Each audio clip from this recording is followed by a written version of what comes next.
It appears that there is some positive news trickling out, some new information on Damar Hamlin this morning, and it is just breaking now. Coley Harvey works for ESPN, national NFL writer. He is outside the hospital as well, I believe, in Cincinnati. So thank you for making the time, Coley. What can you tell people about what's being reported now that I'm seeing quotes, remarkable progress, neurologically intact, lungs healing. What is the information coming out today that would make us hopeful? Yeah, what you're just referring to is a statement that the Buffalo Bills just released within the last 20 minutes or so.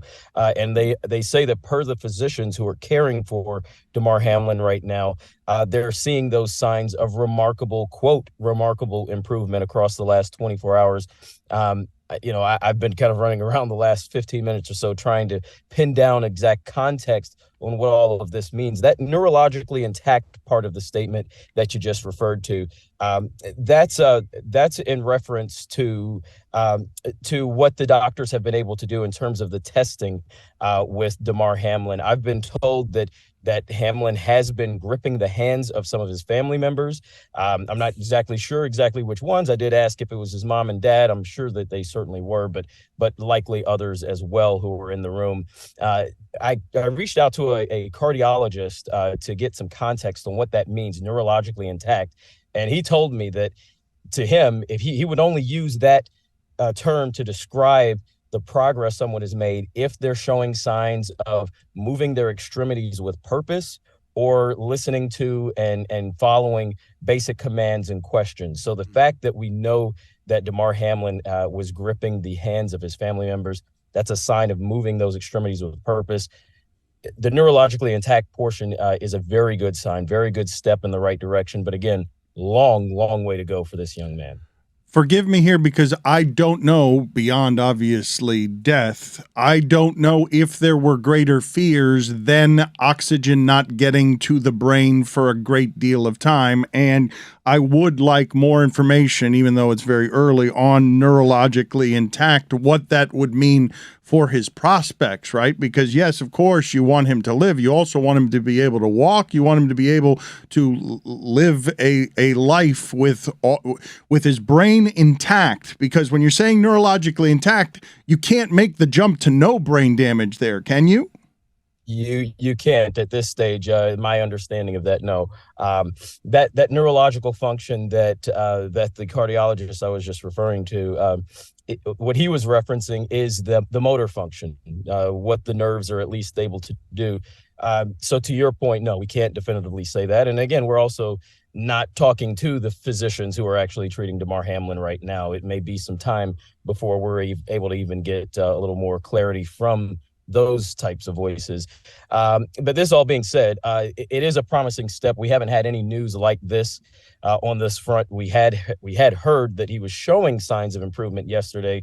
They seemed very minor and moderate, and we were basically tempered from representatives of the family to not get people's hopes too high, because even their hopes were not too high. They were trying to make sure that they understood everything fully.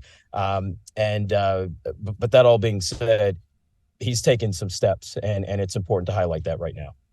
Coley, the other part of the statement was that his lungs continue to heal. What was the nature of the damage to the lungs, and what is the status? Continue to heal. What status are they at right now? It's hard to say that definitively. I've heard from family members that was one of the primary concerns very early on. The fact that the statement says that his lungs are continuing to heal and that they are progressing, that's a positive, because there was damage. In fact, I've talked with his uncle, Dorian Glenn, a couple of nights ago, and he said that was the number one concern aside from the neurological issue for them. So if he can continue to progress in that way, we'll see. But again, we're still very, very early in a lot of this. The cardiologist who I spoke with, he said, hey, 72 hours, which is around the time we are right now, that's when you do want to start seeing some of these signs of progress. But at the same time, this all takes time. We're not going to all of a sudden wave a magic wand this human being is back to the normal person he was before. Do we know if he's awake, how he's awake beyond, because I'd heard some people and some reports saying awake, beyond the squeezing of hands? At this moment in time, I'm not comfortable saying one way or the other. I've heard conflicting things. I've also kind of been told that that's just something that I'm not able to answer at this moment. Hopefully, we'll have some clarity in the next couple of hours on whether that's a yes or a no. But I've also seen those reports as well. You're right. And even though it is early, I believe that we can make the leap. Don't want to be making too many speculatively here, though, that the Buffalo Bills aren't sending this out because there are demands for information. They are sending this out after not being hopeful, I'm assuming, understanding that there's a risk in creating hope here, that this must be really positive news for them to do what they've done here.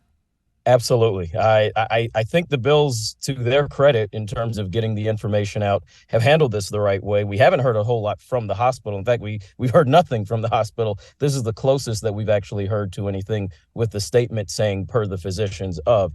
Beyond that, the Bills have been very patient with trying to make sure that they are getting out the exact terminology that does not give in too much false hope, but also does given the optimism that so many of us are hoping for right now in this case. So I don't think that they're sending it out just because people are clamoring for news and clamoring for information. They are sending it out because they feel this is a hopeful step. We can also report that Damar Hamlin's father spoke, as Adam Schefter from ESPN reported earlier today, spoke with the team yesterday, the entire Bills team over Zoom. And that's something that the fact that his father had the chance to take that time to do that, that also speaks to how the team is maybe beginning to feel a little bit better about his standing as we're beginning to move forward through this. An obvious horror for the family. What can you tell us in talking to family members about how everyone is doing, with the understanding that this has got to be an obvious misery? Yeah, there is certainly elation at this moment because this is a clear big step. But I will also say in a phone call that I just made to people who were inside the hospital, I could hear the emotion. I am also told that we are not going to be hearing anything formally from the family, at least not at the moment. And that's primarily because the family is still processing all of this. And when I mentioned emotion just now, I could detect, I could still detect some level of sadness. This is still a very tenuous situation for these people who are closest to Damar Hamlin. Although they are feeling this level of optimism, they're seeing this progress. They're still trying to be patient through all of this. And anyone who's ever gone through something like this with a family member knows how tenuous these moments can be right now. What can you tell us about if any soothing can be found from the outpouring? Oh, it's been found. Oh, for sure. The family has felt that support. It has felt that energy. It's felt that love. I've been told that of former Bengals players, current Bengals players, taking a time to come over these last few days.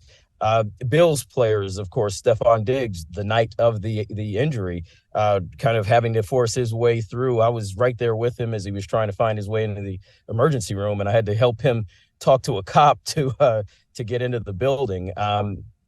So they've seen that level of support here in Cincinnati. We're beginning to see a little tribute that was placed just outside the hospital. It's beginning to grow today. It was really modest the first couple of days, but it's really begun to grow today.